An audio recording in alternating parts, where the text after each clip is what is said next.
Cancer एक बीमारी जिसका नाम सुनते ही डर लगना शुरू हो जाता है। डर तो लगेगा ही क्योंकि इस बीमारी से मरने वालों की संख्या भारत में हर साल लाखों में है। तो चलिए आज हम इस वीडियो के माध्यम से जानते हैं कि आखिर कैंसर क्या है, ये जानलेवा बीमारी कैसे होती है, कैंसर कितने प्रकार के होते हैं, आखिर ऐसा क्या है कि इस बीमारी के चलते लाखों लोग हर साल मर जाते हैं और एलोपैथी और आयुर्वेद में इस बीमारी का क्या इलाज है। कैंसर एक ऐसी खतरनाक बीमारी है जिसमें जान जाने की संभावना बहुत ही ज्यादा होती है।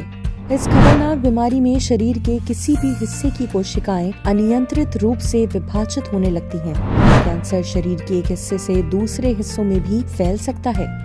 सबसे पहले शरीर के किसी एक हिस्से में होने वाले कैंसर को प्राइमरी ट्यूमर कहते हैं और जब ये बीमारी दूसरे हिस्से में फैलने लगती है तो उस हिस्से में होने वाले ट्यूमर को मेटास्टेटिक या सेकेंडरी कैंसर कहते हैं। बात करें कि कैंसर किस उम्र के लोगों को होता है तो ये कह पाना मुश्किल है क्योंकि ये किसी भी उम्र के व्यक्ति को हो सकता है। कभी कभी तो ये बच्चों को भी हो सकता है। एक रिपोर्ट के मुताबिक हर साल भारत में करीब 11 लाख कैंसर के मामले सामने आते हैं और इनमें से 8 लाख लोगों की मौत हो जाती है। ये बीमारी एकदम से नहीं होती बल्कि धीरे धीरे पनपती है, लेकिन जब तक हमें पता लगता है तब तक बहुत देर हो चुकी होती है। लेकिन कुछ ऐसे लक्षण हैं जो शरीर में उभरने लग जाते हैं। अगर हम उन पर गौर करें तो पता लगाया जा सकता है कि कैंसर रोग का खतरा है। ऐसे कुछ लक्षण हैं: स्तन या शरीर के किसी अन्य भाग में गांठ, एक नया तिल या मौजूदा तिल में परिवर्तन, कोई खराश जो ठीक नहीं होती, खांसी या हटना या आवाज का बैठ जाना, मूत्र की आदतों में परिवर्तन, खाने के बाद असुविधा महसूस करना, निगलने के समय कठिनाई होना, वजन में बिना किसी कारण के वृद्धि या कमी, असामान्य रक्त स्राव या डिस्चार्ज, कमजोर लगना या बहुत थकावट महसूस करना। अगर आप इन कैंसर सिम्टम्स को महसूस करते हैं तो इन्हें अनदेखा ना करें। कभी कभी जगह और कैंसर की स्थिति के हिसाब से ऐसे लक्षण भी प्रकट होते हैं जिनसे पहले से चेतावनी मिल जाती है।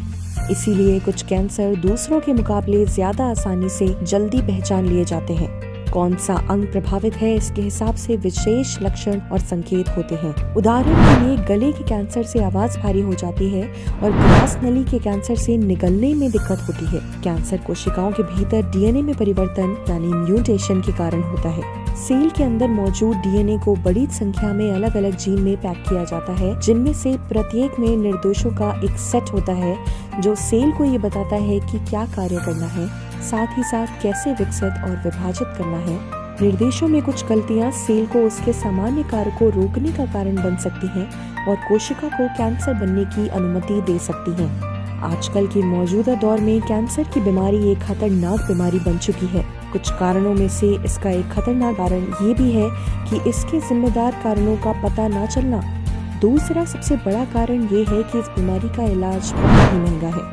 एलोपैथी में अगर इसका इलाज करवाने के लिए जाते हैं तो बहुत मोटी रकम अदा करनी पड़ती है और एक आम आदमी का इस कीमत को अफोर्ड करना बहुत ही मुश्किल हो जाता है। लेकिन गौर करने वाली बात ये भी है कि अभी तक एलोपैथी में इस बीमारी का कोई स्पेसिफिक उपचार मौजूद नहीं है और अगर ट्रीटमेंट होती है तो वो कीमोथेरेपी के द्वारा और अन्य दवाइयों के सहारे होती है। कैंसर की एलोपैथी में दवाइयाँ बहुत ही लंबी चलने वाली होती हैं। ऐसे बहुत से केस हैं जिनमें कि डॉक्टर उस अंग को ही काटने की सलाह दे देते हैं जिसमें कैंसर होता है। ऐसा करने पर जिंदगी भर उस अंग के बगैर रहना पड़ता है। इसी एलोपैथी इलाज के दौरान डॉक्टर एक सिटिंग के हजारों रुपए ले लेते हैं। एक पीईटी टेस्ट का खर्चा भी हजारों में होता है और यही कारण है कि एक रोगी पहले ही जीने की चाहत को छोड़ देता है। और बात करें कैंसर की आयुर्वेद में इलाज की तो इस पद्धति में ना तो कोई दर्दनाक ऑपरेशन से गुजरना पड़ता है, ना तो कोई लाखों का खर्चा करना पड़ता है और ना ही कोई अंग काटना पड़ता है। आयुर्वेद की मदद से कैंसर जैसे भयानक रोग को ठीक किया जा सकता है। आचार्य मनीष जी द्वारा वर्षों की मेहनत के बाद तैयार की गई कैंसर केयर किट कैंसर जैसे भयानक रोग को खत्म करने की क्षमता रखती है। इस आयुर्वेदिक किट का इस्तेमाल करके आप कैंसर जैसे रोग से मुक्त हो सकते हैं जो कि आपके शरीर को घेरे हुए है।